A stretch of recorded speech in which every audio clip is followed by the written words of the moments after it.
All right. Next up, we have Mike White. Mike works with us at the Understanding Group. So Mike is a consultant with the Understanding Group. He helps nonprofits, Fortune 100s, retailers, and other clients surface their assumptions and see their world with clarity. He enjoys helping them weigh customer and internal perspectives as they align their digital tools and product strategy with the business. Mike has a decade of experience in the specialty food industry. If you ever want to talk about some cool things like cheese, go grab a spot with him.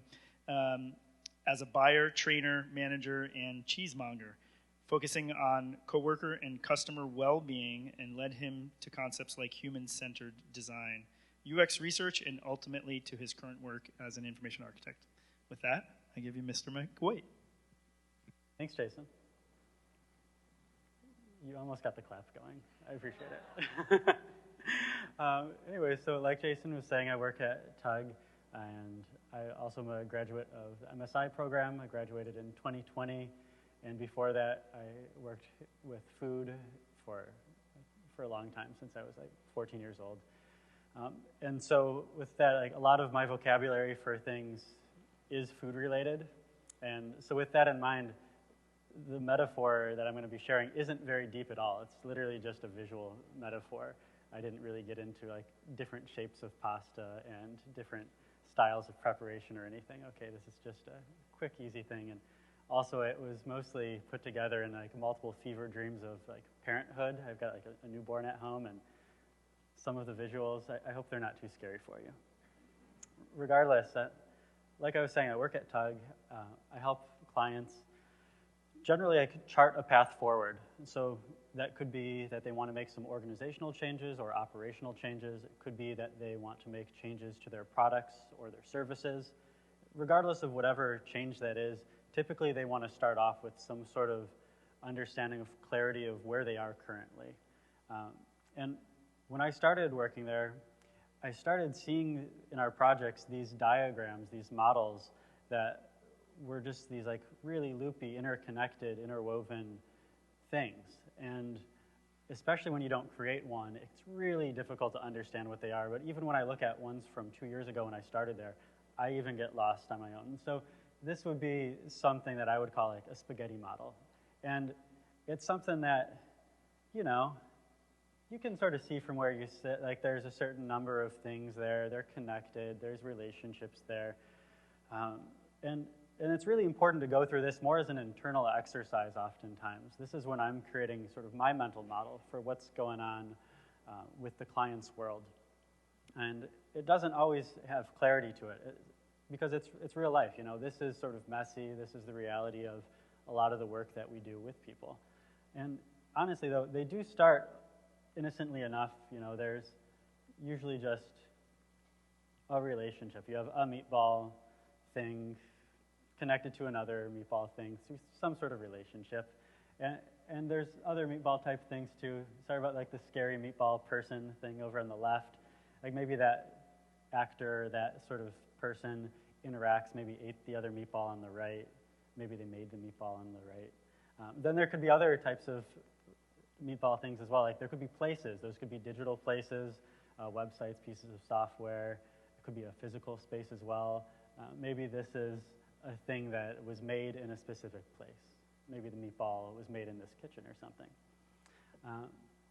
And this is all really easy. I mean, even if someone was standing on the other side of the room, they could still understand there's 6 things, 3 simple relationships. But even then, pretty quickly, things start getting a little bit more complicated. You start connecting things across those initial relationships. And soon enough, things get, again, really, really difficult to understand. Usually at these points, the clients, if they see something like this, they really want to know, okay, like this, we ask for clarity. We ask to see this from 1,000 feet sort of point of view, flying over it. We ask to see it so that we could be standing on the opposite side of the room and really understand what's going on. And understandably, like, it isn't really easy to understand from the opposite side of the room. I mean, if you're looking at this, it's just a bunch of little dots and little noodly things connecting them, showing who knows what. And the clients feel like that, but even myself as an information architect, I'm at that point where I've started building that mental model. I've started wanting to express it in a more sort of clear sort of way. You know, maybe I want something that's more easy to digest, like poetry, as opposed to like Charles Dickens being paid by word sort of thing. I want something that's like easy to digest. And so we end up moving to different sorts of models. These ones, I'm going to show you several. We'll just call generally lasagna models or diagrams. Some of them might look sort of maybe like a ravioli or mastacholi, but I swear, let's just call them all lasagna models. And the idea, though, is that we're sort of starting to abstract things. We're trying to generalize our findings. We're trying to show that sense of clarity or alignment. Whereas that spaghetti model maybe satisfies that appetite for learning and building mental models. These other like lasagna models, these are more about aligning and communicating in a more clear way. There could be even other types of models, like this one's like a creepy meatball person family tree hierarchy. So even though there are little noodles connecting the different things, you know, there's still like very defined layers, very easy, clean-cut hierarchies that are being shown. Even something like this, you know, like we've gotten rid of lines in general, and we just sort of have entities. There's general senses of size and scale and relationships. We can see that maybe one of the things sort of straddles a line between two different places. And so this one, you know, this could be viewed from the opposite side of a room, and you can still generally get the same thing. You know, it doesn't get all noodly and too complex that you can't understand it. These lasagna, more abstracted models, these tend to, again, satisfy that appetite for understanding and aligning and building that clarity. One thing, though, that I've noticed as our clients are generally looking to use these sort of models, and I know that the theme of this conference or day is wayfinding and orienting, and I was thinking, you know, when our clients are using these sort of things to wayfind and orient, they sometimes can lose out on context when they're just using these. So like if you zoom in all the way on one of these, there aren't lines connecting things. There isn't really context for specific things and how the relationships are. Unlike, you know, the context that you have with these, if you actually zoom into these really complicated models that we create early on in our understanding, if you follow one of the noodles from one meatball thing, entity, person, place, to another one, that is like a very specific, clear piece of truth that is important to understand and carry with you on through the project, and can often get lost when you just go back to, you know, something like this where it's more abstracted. So in my reflections, thinking about today's theme, it's more about maybe considering both of these throughout a project and sort of weighing both of them. Because when you are sort of zoomed out on a spaghetti model, there are still things you can tell. I mean, of course, you can zoom in and look at individual relationships, but from far away, you can see which meatballs might be the most like interwoven and connected. You might be able to see from far away which ones are more isolated. And that's always worth sort of keeping an eye on. If an organization wants a snapshot of where they are now to wayfind their way forward, you probably want to also be able in the future to look through and say, okay, of all these relationships in this spaghetti model, like how much work is it going to take to completely redraw some of these lines? Because you can draw a new abstracted model on the left of a future state, and it might make some sense, and people can nod along to it.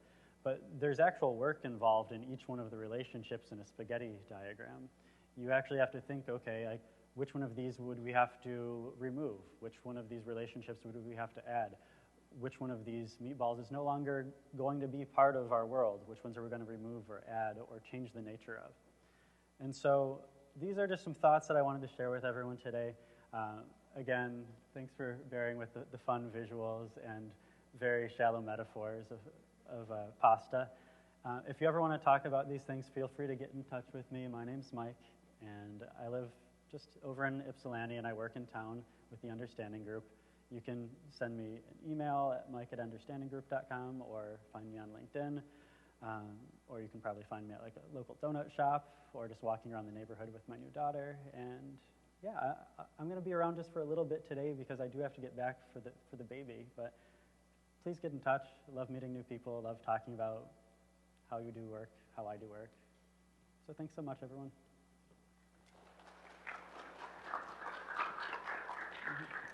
All right, thanks, Mike. We'll take 10 minutes while we get Grant and Joe queued up here, and then that'll be our last session for the day, and then we're done.